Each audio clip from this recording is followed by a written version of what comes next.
May nagtanong sa akin, "Good AM, Boss Rai. May ask po ako. May po ako at hindi na ako nakakabayad. Dahil po nawala ng work ang asawa ko dahil nagkasakit po siya. Balance ko po ay 8,400 na lang. Nagtatawag at nagte-text po sila at hindi ko nasasagot dahil kung sasagutin ko po as sila ng promise kung kailan ako magbabayad.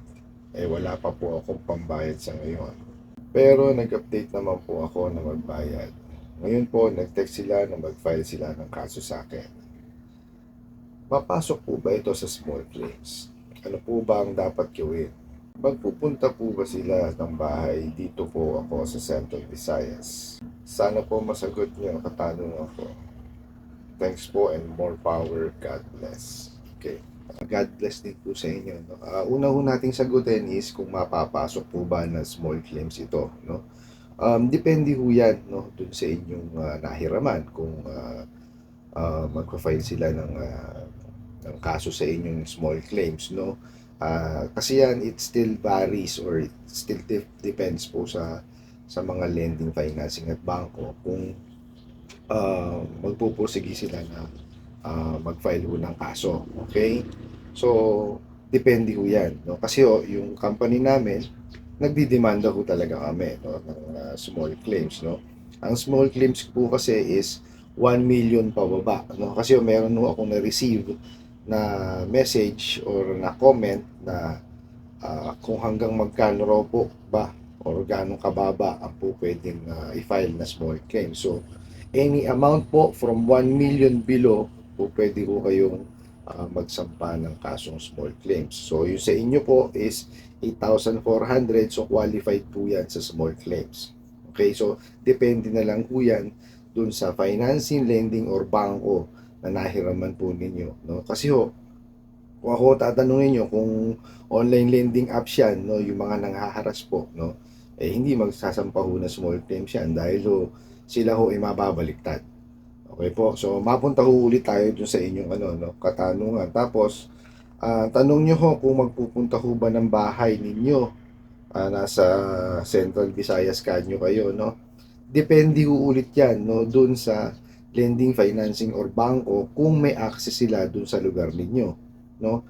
Ang pagkakaalam ko po itong financing na nahiraman po ninyo na ito, no? Ano po siya, malaking kumpanya ho kasi ito, so definitely may access po siya sa lugar ninyo. Okay, so most probably mapuntahan ho kayo sa bahay, no? Eh wala naman hong problema doon. Legal naman hong pumunta sa bahay ng mga kliyente, no? Actually, yan ho ang traditional way ng ng paniningil, yung pagpunta po sa bahay. So wala hong masama na gawin nila yon, no?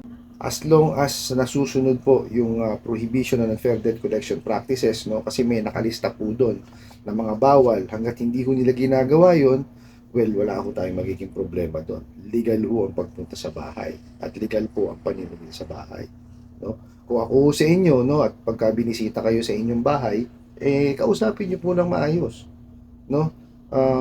Manghingi kayo ng sa kanila, ng payment option or kung ano man ho ang maitutulong nila sa inyo para hindi na lang ho lumaki. So, makipag-usap po kayo sa kanila, no? Kung pinuntahan mo kayo sa bahay o pupunta kayo sa bahay, makipag-usap po kayo ng masinsinan. Ano po? At sabihin nyo kung ano ho yung nangyari, no?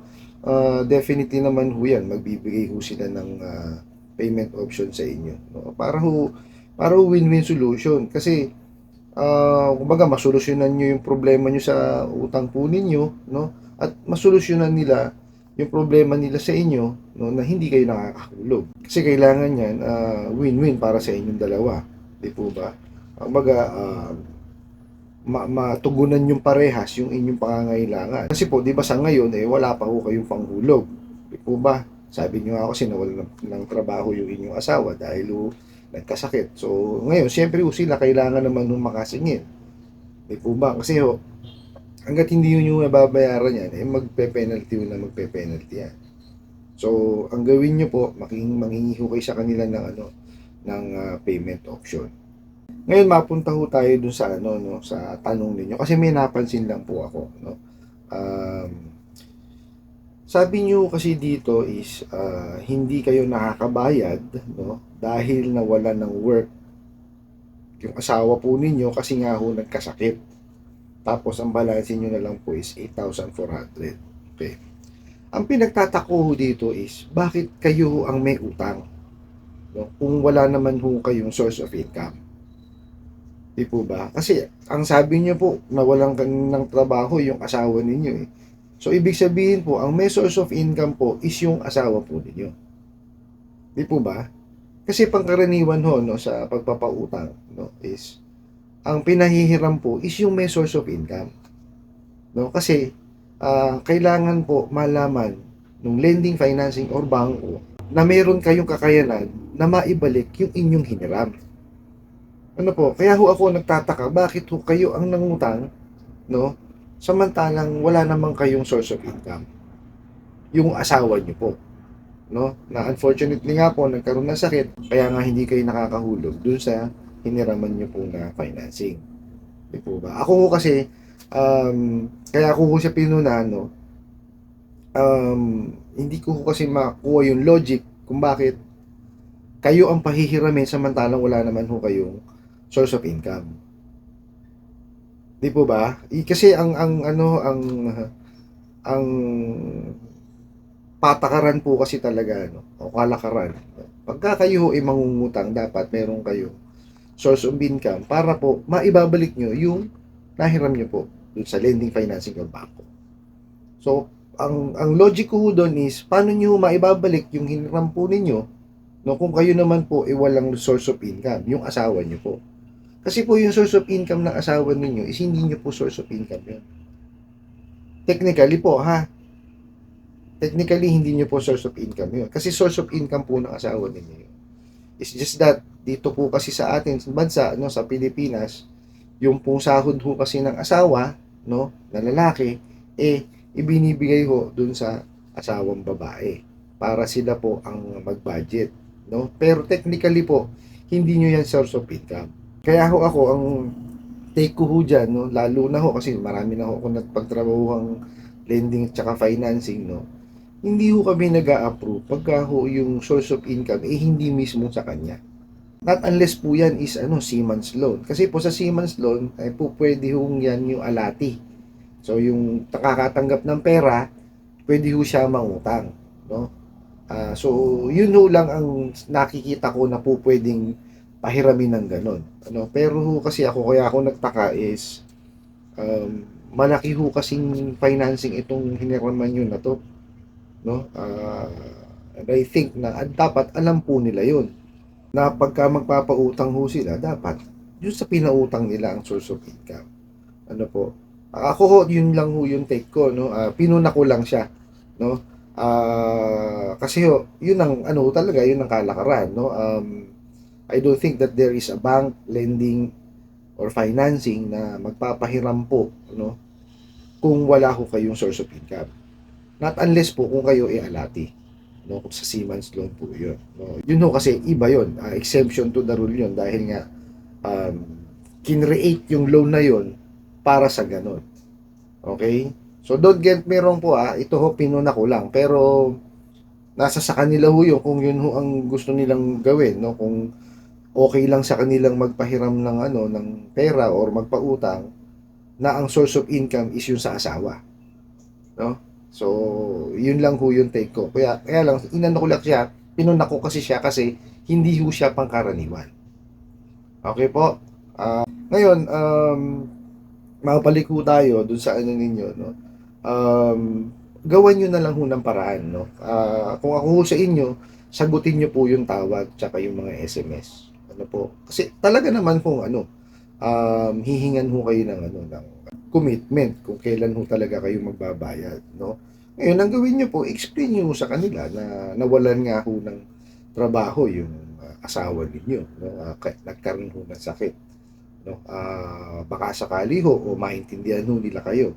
So baka mamaya bigyan pa ho nila kayo ng payment option na nababagay po dun sa kalagayan nyo ngayon, no? Wag ho nyo munang kumbaga pangunahan kung ano po yung mangyayari. So sagutin nyo po yung tawag or yung SMS. Or pinakamainam po niyan, tumawag ho kayo sa kanilang opisina. Ano po, para ho maintindihan nila kayo at malaman nila na willing naman talaga kayo magbayad. It's just that may problema kayo financially ngayon. And actually nga, mayroon pa nga kayong pangangailangan sa mga gamot, diuda, kasi may sakit ho yung inyong asawa. O, di po ba? So, maaari naman ho nila kayo maintindihan. No, hindi naman ho ano yung mga yan eh. Lalo ho yung ano, yung nahiraman nyo. Malaki yung kumpanya yan, no? Tsaka legal naman ho sila. So, kung ako ho sa inyo, tawagan nyo ho sila.